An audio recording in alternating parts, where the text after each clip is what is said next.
These are the 10 power forwards drafted before Draymond Green. When it comes to the progression of modern day basketball, the Golden State Warriors system has been revolutionary. Stephen Curry and Klay Thompson are the only on-court pioneers of this, and Draymond Green deserves a massive amount of credit for it as well. His passing, screening, and offensive IQ as a whole helped build a dynasty in the Bay. And then there's the fact of him being one of the best defenders of his generation. With this being said, Draymond was still the 11th power forward taken in the 2012 draft. Let's take a look at the 10 players taken before him and their careers.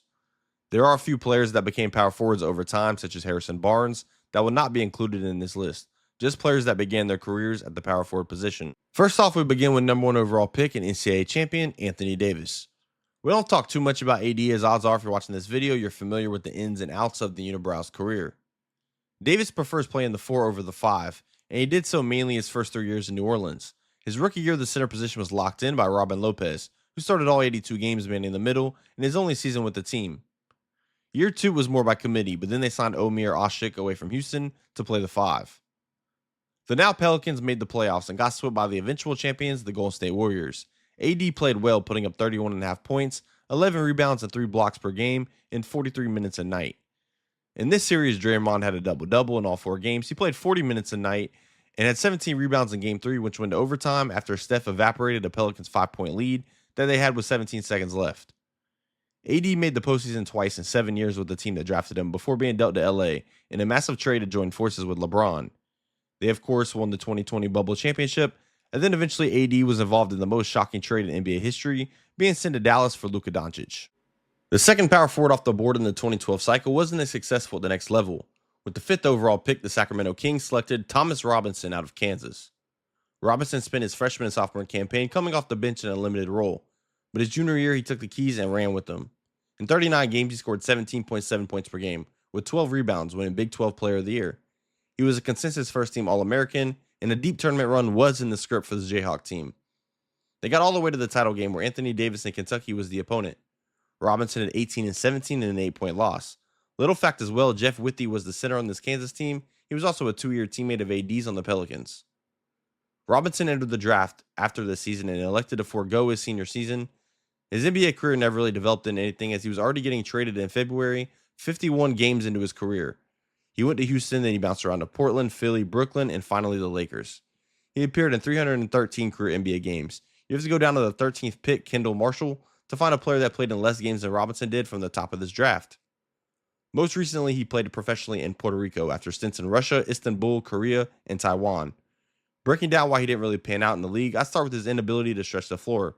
This was around the time the rate of threes were picking up. Sacramento was 10th in the league in 3-pointers per game, and Houston was first at 29 a night. He was below average from the mid-range too, shooting less than 30% from all mid-range territories, except for the top of the key midi, where he was above average at 41.5%.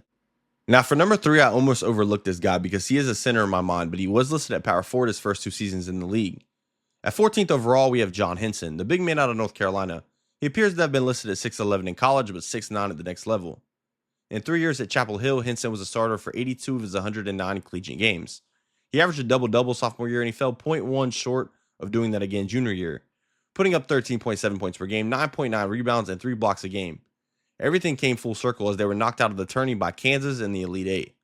He spent 7 of his 8 seasons as a Milwaukee Buck and was an automatic double-double on 2K, if you know, you know. An 8-year career and $53.7 million in total salary is a good run for the Carolina-born big man. For our 4th power forward, it is an unfortunate scenario in Royce White. White was Mr. Minnesota and attended the University of Minnesota, where he only played 1 game. This stemmed from a 5th-degree assault and theft incident where he allegedly took $100 worth of clothes and pushed a security officer to the ground twice. White claimed self-defense. The incident took place at the famous Mall of America. He was suspended for the entire 09-10 season, and since he transferred in the second semester, he had to wait another year on top of that to play Division I ball. Royce transferred to Iowa State. In his only season there, he averaged 13.5, 9 rebounds with 5 assists, making an interesting NBA prospect. At 6'8", 270, forward with big hands, scoring prowess, rebounding ability, and some playmaking ability, turnovers were a slight issue, but he helped lead Iowa State to the tourney. They were an 8 seed and they beat UConn before losing to, of course, Kentucky. What is going on? All of these power forwards intertwined in the tourney. What I have yet to mention was the biggest concern, not only about White, but a concern White had himself, which was his fear of flying.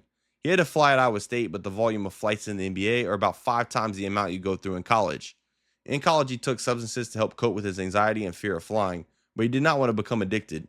He worked out a deal with the Rockets to ride in a van when able to reduce the amount of flights. Early in his rookie year, he had a rift with the Rockets regarding mental health matters. He was eventually suspended without pay for not abiding by his contract. Long story short, eventually the two sides split ways. He was traded in the offseason to Philly. He planned to fly to Spain with the team in the preseason, but the team physician decided it was not the best decision, so he did not go. Eventually, he was waived, but he caught on with the Kings on a 10-day contract. He played in 3 games, the only 3 games in his NBA career. In December 2016, he joined the London Lightning of NBL Canada. He was the first pick of Ice Cube's Big Three Leagues draft in 2019, and he got ejected in his first game, but it was good to see him back on the court in the public eye. Post-basketball, he trained martial arts, and he is now in politics. The Houston Rockets picked again at 18, and they took lefty Terrence Jones. Guess what college he went to? Of course, Kentucky. He was committed to Washington at one point, the cousin of former pros Salim Stoudemire and Mighty Mouse Damon Stoudemire. He was a top 10 player in his class, and he spent 2 years at Kentucky where he averaged 14 and 8 a game. He was all SEC both years, and he won SEC Rookie of the Year his freshman year. Of course, he obviously won the title as well, as we covered. Jones, outside of AD, has been the best three-point shooter we've discussed. He only shot 30% from three in his career, but serviceable. 180 of the 234 appearances he made in the NBA was as a Rocket, with 51 as a Pelican and 3 as a Buck. Terrence was an athletic, explosive forward that fit in well around James Harden's playmaking and the pick and roll, and even just getting downhill on the break. Jones made an estimated $8.6 million over his 6-year career.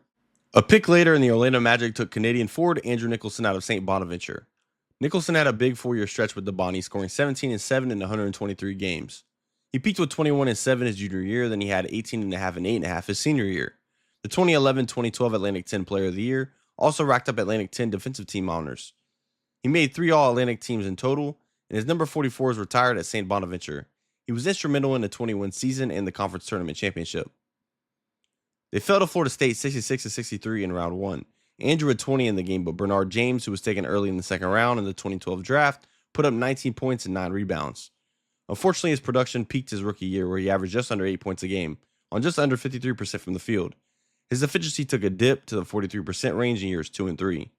He was always a capable free throw shooter at career 77%, and trust me, many of the guys we've discussed thus far could not say that. Andrew lasted 5 years in the league, but did manage a 4-year, $26 million contract with Washington. That did not work out. He was dealt to Brooklyn with Marcus Thornton in a 2017 first-round pick, which became Jared Allen, for Bojan Bogdanovic and Chris McCullough.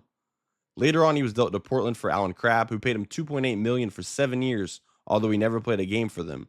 He still plays overseas currently for the Seoul Samsung Thunders. Next, we have Jared Sullinger out of Ohio State. He was tied second in the 2010 class ranks with Kyrie Irving behind Harrison Barnes in high school. A 2-year starter and a 2-time consistent All-American, Sullinger was one of the best college players from 2010 to 2012. I still remember being a 6th grader in math class the day Ohio State and Florida played early in the 11 and 12 season, and being scared Sullinger was going to go off. True story. Ohio State did win 81-74, and Sullinger at 16 and 6. William Buford had the game-high 21 points, and this was the year Bradley Beal's one and done at Florida. The Buckeyes made a Final Four trip this year and lost to Kansas. State only shot 34% from the field in this 2-point loss to the Jayhawks and Thomas Robinson. The Celtics, coming off a 7-game Eastern Conference Finals loss to Miami, was looking for some scoring off the bench. Sullinger, in his 4 seasons with the team, twice had season-ending surgery. He entered free agency in the C's, made a qualifying offer, but later pulled it.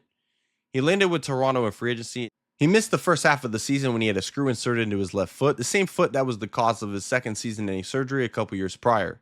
Sully appeared in 11 games with the Raptors before being traded to Phoenix with 2 seconds in cash for PJ Tucker. The Suns released him the following day, and Sullinger took his talents overseas. He's currently with the Guangdong Southern Tigers in the CBA, where he won the International MVP in 2024 with the Shenzhen Leopards. At pick 27, the Miami Heat took Arnett Moultrie out of Mississippi State. He averaged a double-double in his only season there, playing 2 years at UTEP previously. The Heat sent him to the 76ers for Justin Hamilton, a center taken in the second round, and 2 future seconds. Moultrie played in 59 NBA games and accumulated 2 starts in 2 seasons, and after a couple of years in the D-League and a drug policy violation, he was traded to the Knicks and released. He subsequently played professionally all over the world. Perry Jones was taken a pick later by Oklahoma City out of Baylor, a 2-year starter who averaged 13.7 points per game and 7.5 rebounds for the Bears, a talented group his sophomore year with future NBA teammates such as Pierre Jackson and Quincy Acey. They fell in the Elite Eight of the 1-seeded eventual champions Kentucky. A potential lottery pick, Jones slid to the back end of the first round, which probably wasn't the best landing spot for Perry. Opportunities were limited on a stacked team, and although he appeared in 62 games in the 13-14 season, it was at 12 minutes a night. After 3 years in the league, Jones was destined for overseas ball, and he's been a fixture in the Big Three league. And finally, the pick before Draymond Green, Cleveland selected Jae Crowder from Marquette. For Crowder, the path wasn't conventional. The son of former NBA player Corey Crowder, Jay turned down collegiate offers in football to attend South Georgia Tech, then Howard College before transferring to Marquette. His junior year was really good, but senior year was excellent, averaging 17.5 points per game and 8.5 rebounds a game despite being an undersized power forward. Crowder's three-point shooting was perfect for the modern game we know today. On draft night, he and other picks, Jared Cunningham and Bernard James, was traded to Dallas for Kalina Azubuike and Tyler Zeller. A 13-year NBA career with 9 teams, Crowder played in 2 NBA Finals, first with Miami in the bubble, then Phoenix in 2021 when they lost to the Milwaukee Bucks. Crowder appeared in 9 games last season with the Kings, and his NBA career looks to be concluded, but after 812 career games and $69.3 million in total salary, a job well done for the former second-round pick. And if you enjoyed that one or learned anything, hit that subscribe button for your boy. I'm really just getting started. Like, comment, do all that. Appreciate y'all.